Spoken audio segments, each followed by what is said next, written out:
اعوذ باللہ من الشیطان الرجیم، بسم اللہ الرحمن الرحیم۔ متن کی عبارت ہے جمع المؤنث السالم بالضمۃ رفعا وغیرہ۔ آگے جو ہے نا، ٹھیک ہے جی، کہتے ہیں کہ جمع المؤنث السالم،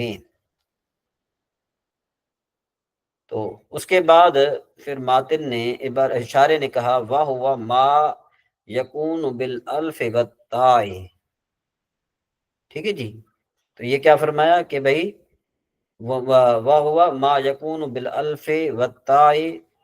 وَأُعْتُرِضَ بِهِ عَنِ الْمُكَسَّرِ فَإِنَّهُ قَدْ عُلِمَ۔ در حقیقت وَهُوَ مَا يَكُونُ بِالْأَلْفِ وَالتَّاءِ، اس عبارت کے ذریعے شارح علیہ رحمہ ماتن پر ایک پیدا ہونے والے اعتراض کا جواب دے رہے ہیں۔ اعتراض یہ ہے کہ جمع مؤنث سالم سے آپ کی کیا مراد ہے؟ یا تو جمع مؤنث سالم سے آپ کا حقیقی معنی مراد ہے، ٹھیک ہے جی، یعنی جس کے آخر میں الف اور تا ہو اور اس کا واحد مؤنث ہو، یا پھر اس کا آپ معنی مجازی مراد لیں گے کہ جس کے آخر میں الف تا ہو، چاہے اس کا مؤنث جو مذکر ہو یا مؤنث مذکر ہو یا مؤنث ہو، بس یہ نہیں ہے، بس اس کے آخر میں تا، یا پھر آپ دونوں معنی مراد لیں گے، یعنی معنی حقیقی بھی مراد لیں گے اور معنی مجازی مراد لیں گے، ٹھیک ہے جی۔ تو معنی حقیقی کا مطلب کیا، میں نے آپ کو پہلے بتایا کہ اس کا مفرد کیا ہو، مؤنث ہو، اور معنی مجازی کا مطلب کیا بنا کہ اس کا مفرد مذکر ہو۔ کہتے ہیں یہ تینوں احتمالات درست نہیں ہیں۔ کیوں؟ اس لیے کہ اگر آپ اس سے مراد لیں معنی حقیقی، تو پھر اس سے مرفوعات، منصوبات، مجرورات وغیرہ نکل جائیں گے۔ کیوں؟ کہ ان کا جو واحد ہے وہ مؤنث نہیں ہے بلکہ مذکر ہے۔ مرفوعات کا جو مفرد ہے وہ مرفوع ہے، اور جو منصوبات کا جو مفرد ہے وہ منصوب ہے، مجرورات کا جو مفرد ہے وہ کیا ہے، وہ منصوب، وہ جو ہے جر ہے۔ اب سوال یہ پیدا ہوتا ہے، اگر آپ کہیں کہ اس کے معنی حقیقی معنی مراد ہے تو وہ نکل جائیں گے، حالانکہ ان کا اعراب بھی وہی ہے جو ان کا اعراب ہے۔ اور اگر آپ کہیں نہیں، ہماری اس سے مراد ہے نا معنی حقیقی نہیں ہے بلکہ معنی مجازی مراد ہے، تو بھی درست نہیں۔ کیوں؟ کہ پھر مسلمات نکل جائیں گے، کیونکہ اس کا واحد مفرد ہے، مفرد جو ہے وہ مؤنث ہے، ان کا واحد جو ہے نا وہ مذکر ہے، مرفوع کا جو واحد ہے مذکر ہے، مرفوعات کا جو واحد ہے مذکر ہے، اور جو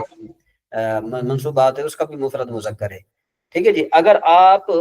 جمع مؤنث سالم سے حقیقی معنی مراد لیتے ہیں تو مرفوعات، منصوبات، مجرورات نکل جائیں گے، کیونکہ ان کا واحد جو ہے وہ مذکر ہے۔ اور اگر آپ کہیں نہیں، ہم ایسا ہماری مراد اس سے معنی حقیقی نہیں ہے بلکہ مجازی معنی مراد ہے، تو پھر جو جمع مؤنث حقیقی ہے وہ نکل جائے گی۔ کیوں نکل جائے گی؟ کیونکہ اس کا واحد جو ہے وہ مؤنث ہے۔ اور اگر آپ کہیں نہیں، ہمارا اس سے مراد دونوں معنی ہے، یعنی حقیقی معنی بھی مراد ہے، مجازی معنی مراد ہے، تو پھر کہتے ہیں کہ حقیقت اور مجاز کا اجتماع لازم آ جائے گا جو کہ باطل ہے۔ تو اس کا جواب یہ ہے کہ ہم جمع مؤنث سالم سے نہ تو حقیقی معنی مراد لیتے ہیں اور نہ ہی مجازی معنی مراد لیتے ہیں، بلکہ ہم کیا معنی مراد لیتے ہیں؟ عموم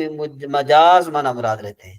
یعنی آپ نے جو تینوں احتمالات بیان کیے نا، معنی حقیقی مراد لوگے یا معنی مجازی مراد لوگے یا دونوں معنی مراد لوگے، تو یعنی جمع بین حقیقت اور مجاز مراد لیں گے، تو ہم کہتے ہیں کہ ہم یہ تینوں مراد نہیں لیں گے بلکہ ہم اس سے عموم مجاز مراد لیتے ہیں۔ اور عموم مجاز کا مطلب یہ ہے کہ ہم ایسا معنی مراد لیں کہ معنی حقیقی اور معنی مجازی دونوں اس کے فرد، وہ یہ ہے کہ جمع مؤنث سالم وہ ہے کہ اس کے آخر میں الف اور تا ہو، ٹھیک ہے جی۔ اس سے عام ہے کہ اس کا مفرد مذکر ہو یا مؤنث ہو، بس ہمارے جمع مؤنث سے وہ چیز مراد ہے کہ جس کے آخر میں الف اور تا ہو، بس بات ختم۔ اب اس کا مؤنث چاہے مذکر ہو، سوری اس کا مفرد جو چاہے مذکر ہو یا اس کا مفرد جو ہے وہ مؤنث ہو، ہمارا اس سے کوئی اعتراض نہیں ہے، بس ہمارا صرف یہی ہے کہ اس کا جو ہونا چاہیے کہ جس کے آخر میں الف اور تا، تو لہذا اب یہ سب کچھ شامل ہو گئی۔ اچھا، وہ توریدہ بہی سے شارح علیہ رحمہ جو ہے نا، یہ جو وہ توریزہ ہے نا، یہاں سے شارح علیہ رحمہ جو ہے وہ ایک جو ہے نا یہ فرما رہے ہیں کہ یہ قید اعتراضی ہے، جیسے جمع مکسر سے نکالنے کے لیے، ٹھیک ہے نا جی، یعنی یہ جو جمع مؤنث سالم ہے نا، یہ قاعدہ اعتراضی ہے کہ اس کو جمع کیا نکالنے کے لیے، جمع مکسر کو نکالنے کے لیے۔ اچھا، بالضمۃ رفعا، یہاں سے شارح علیہ رحمہ ایک جو ہے نا کیا ہے کہ جواب دے رہے ہیں کہ بھئی بالضمۃ رفعا والکسرۃ جرا والکسرۃ والفتحۃ، یہ اوپر چلا گیا، بالضمۃ رفعا، ٹھیک ہے جی۔ اچھا جی، یہ بالضمۃ رفعا یہ والی ہے، یہ رفعا یہ۔ اچھا جی، یہاں پر شارح علیہ رحمہ ایک اعتراض کا جواب دے رہے ہیں کہ بھئی اعتراض یہ ہے کہ مصنف علیہ رحمہ نے کہا کہ جمع مؤنث سالم معرب ہوتی ہے، ضمہ اور کسرہ کے ساتھ تو جو ہے نا کیا ہے کہ لازم آتا ہے کہ یہ جمع مؤنث سالم جو ہے نا یہ معرب ہوتی ہے کس کے ساتھ، ضمہ اور کسرہ کے ساتھ، تو پھر لازم آتا ہے کہ ایک کلمہ کے ایک حرف پر ایک حالت میں دو حرکتیں آ جائیں، اور ایک کلمہ کے ایک حرف پر ایک وقت میں دو حرکتوں کا آنا باطل ہے، ٹھیک ہے جی۔ تو اس کا ہم جواب دیتے ہیں کہ یہاں پر عبارت یوں ہے کہ بالضمۃ رفعا والکسرۃ نصبا وجرا، ٹھیک ہے جی، والکسرۃ نصبا وجرا، یہ جو ہے نا کہ جمع مؤنث سالم معرب ہوتی ہے حالت رفع میں ضمہ کے ساتھ، اور حالت نصبی اور جری میں کسرہ کے ساتھ، تو لہذا یہاں پر ایک کلمہ کے ایک حرف پر دو حرکتیں لازم نہیں آتی بلکہ دو حرکتیں لازم آتی ہیں، ٹھیک ہے جی، دو حالتوں میں، دو حرکتیں لازم ہیں دو حالتوں میں، اور یہ جو ہے جائز ہے۔ اس کے بعد پھر فرمایا فَإِنَّ النَّصْبَ فِيهِ تَابِعٌ لِلْجَرِّ، در حقیقت یہ بھی ایک سوال مقدر کا جواب ہے۔ سوال یہ ہے کہ جمع مؤنث سالم میں نصب کو جر کے تابع کیوں کیا گیا، اس کے برعکس کیوں نہیں کیا گیا کہ جمع مؤنث سالم میں جر کو نصب کے تابع کیا جاتا، یعنی حالت نصبی میں بھی جر آتا اور حالت جری میں بھی جو ہے کیا ہے کہ جر کسر آتا، یہ کیوں نہیں کیا گیا؟ تو اس کا جواب یہ ہے کہ جمع مؤنث سالم تابع ہے، جمع مؤنث سالم کیا ہے، تابع ہے، اور اس کا مطلب کیا ہے، جمع مذکر سالم، جمع مذکر سالم جو ہے وہ مطبوع ہے، اور جمع مؤنث سالم کیا ہے، اس کا تابع ہے، کیونکہ نصب وہاں پر جمع مذکر سالم میں نصب جر کے تابع تھا، تو جمع مؤنث سالم میں بھی نصب کو جر کے تابع کر دیا تاکہ جو فرع جو ہے وہ اصل کے مطابق ہو جائے۔ انشاءاللہ آپ پڑھیں گے آگے، تو جمع مذکر سالم کا اعراب کیا ہے، رفع و مقبل مضموم کے ساتھ، نصب اور جر یا مقبل مکسور کے ساتھ، ٹھیک ہے نا جی، تو وہاں پر گویا کہ وہ جو ہے نا وہ جر کے تابع ہے، تو لہذا اس کو بھی جو ہے نا کیا ہے کہ اس کے تابع بنا دیا گیا۔ منع کریں، بہت آسان آج کا سبق ہے کہ بھئی جمع مثلا وہ یہ ہے کہ الف اور تا اس کے آخر میں ہو، بس یہ اعتراض ہوا تھا، اس کا جواب کیا دے دیا کہ بھئی عام ازیں کہ اس کا واحد جو ہے مذکر ہو یا مؤنث ہو، ایسے ہمارا کوئی اعتراض نہیں، کوئی بھی، ٹھیک ہے جی۔ اچھا، اس کے بعد پھر کہتے ہیں کہ یہ جمع مؤنث سالم کی جو قید لگائی یہ اس لگائی تاکہ یہ الف اور تا کی قید اس لیے لگائی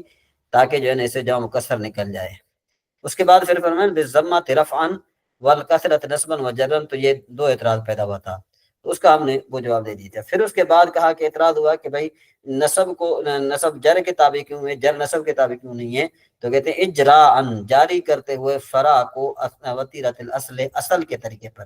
اور وہ جمع مذکر سالم ہے کیونکہ نصب اس میں تابع ہے جر کے، جس طرح کے آئندہ اس کا ذکر آئے گا، اس کی مثال جیسے جاءتنی مسلمات حالت رفع میں، رأیت مسلمات حالت نصبی میں، اور مررت مسلمات حالت جری میں۔ اس کے بعد مصنف علیہ رحمہ نے ارشاد فرمایا، ماتن نے ارشاد فرمایا غیر المنصرف بالضمۃ رفعا، یہاں سے شارح علیہ رحمہ جو ہے وہ بیان کہہ رہے ہیں کہ یہاں سے اشارے علیہ رحمہ جو ہے نا وہ مال اعراب بیان کرنا چاہتے ہیں کہ جس میں تین حالتوں میں سے دو حالتوں میں حرکتیں ہوں اور جر نصب کے تابع ہو، اور یہ محل جن کیا ہے کہ یہ مال اعراب کس کا ہے، غیر منصرف کا ہے۔ شارح نے کیا، ماتن نے فرمایا بالضمۃ، تو شارح نے اس کی عبارت نکالی رفعا۔ در حقیقت یہ ایک اعتراض کا جواب ہے۔ اعتراض یہ ہے کہ مصنف علیہ رحمہ نے کہا کہ غیر منصرف معرب ہوتا ہے، ضمہ اور فتح کے ساتھ، تو لازم آتا ہے کہ ایک کلمہ ایک حرف پر ایک حالت میں دو حرکتیں آ جائیں، اور ایک کلمے کے ایک حرف پر ایک وقت میں دو حرکتوں کا آنا باطل ہے۔ تو اس کا جواب یہ ہے کہ یہاں عبارت چونکہ یوں ہے کہ بالضمہ رفعا والفتحۃ نصبا وجرا، جس طرح اوپر تھا کہ غیر منصرف معرب ہوتا ہے حالت رفع میں ضمہ کے ساتھ اور حالت نصب جری میں فتح کے ساتھ، تو لہذا یہاں پر ایک کلمے کے ایک حرف پر دو حرکتیں لازم نہیں آتی، بلکہ دو حرکتیں لازم آتی ہیں اور دو حالتوں میں، اور یہ جائز ہے۔ اس کے بعد پھر فرمایا فَإِنَّ الْجَرَّ فِيهِ تَابِعٌ، اس میں جو ہے نا کیا ہے کہ جو حرف جر ہے نا وہ تابع ہے، ٹھیک ہے جی۔ تو یہاں سے شارح علیہ رحمہ فَالْجَرُّ یا فَإِنَّ الْجَرَّ فِيهِ تَابِعٌ لِلنَّصْبِ، تو یہاں سے شارح علیہ رحمہ ایک سوال مقدر کا جواب دینا چاہتے ہیں۔ سوال یہ ہے کہ غیر منصرف میں جر کو نصب کے تابع کیوں کیا گیا ہے، حالانکہ جر کو نصب کو جر کے تابع کرتے تو اس کا جواب یہ کہ غیر منصرف میں جر تابع نصب کی اس لیے ہوتی ہے کہ غیر منصرف میں دو علتیں ہوتی ہیں، دو سبب ہوتے ہیں، اور یہ دو علتیں اصل ہیں، ٹھیک ہے جی۔ دو دو دو دو علتیں جو ہے نا یہ کیا ہیں، یہ اصل میں دو فریتیں ہوتی ہیں کہ، اور غیر منصرف ان دو فریتوں کی وجہ سے فعل کے مشابہ ہوتا ہے، کیونکہ فعل کے اندر بھی دو فریتیں ہوتی ہیں، ایک فریت یہ ہے کہ فعل فاعل کی طرف محتاج ہوتا ہے، اور دوسری فریت یہ ہوتی ہے کہ فعل مشتق ہوتا ہے مصدر سے، اور فعل پر چونکہ جر اور تنوین نہیں آتی تو غیر منصرف چونکہ اس کے مشابہ، فعل کے مشابہ دو فریتوں کے اعتبار سے، اس لیے غیر منصرف پر بھی جر اور تنوین نہیں آتی، تو اس لیے یہاں پر غیر منصرف میں جر کو نصب کے تابع کر دیا، کیونکہ ادھر فعل پر بھی جر نہیں آتی، تو اس لیے یہاں پر اس پر بھی جر نہیں آتی، منع کریں۔ یا تو یہ تو بہت آنا غیر منصرف جو ہے نا حالت رفیع میں اور فتح اور نصب جر میں، تو جر جو نصب میں تابع ہے، جس طرح کہ ہم ان قریب اس کو ذکر کریں گے، جانی احمد رہے تو احمد مرتو بے احمد، ٹھیک ہے جی۔ یہاں سے انشاءاللہ تبارک و تعالی